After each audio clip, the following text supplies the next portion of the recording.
Inaresto ng mga operatiba ng Manila Police District Raksabago Police Station ang 20 anyos na si alias Boy Paldo, ang lalaking nag-viral sa social media matapos umanong magnakaw ng tanso mula sa isang gumagalaw na truck sa Kapulong Street, Tondo, Manila. Isinagawa ang pag-aresto bandang alas 12:30 ng tanghali noong Pebrero 4 sa isang follow-up operation, 2 araw lamang matapos kumalat ang video ng insidente online. Ayon sa pulisya, mabilis na kumilos ang mga otoridad alinsunod sa Bilis Kilos campaign ng lungsod upang mapanagot ang suspect.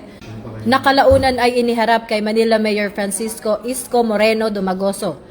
Patuloy pa ring tinutugis ng PNP ang ikalawang suspect na kinilala na si alias Jumong, habang isinasailalim na sa inquest proceedings si alias Boy Paldo, bilang patunay ng mahigpit na kampanya ng pulisya laban sa kriminalidad at upang mapanatili ang kaayusan at kaligtasan ng publiko.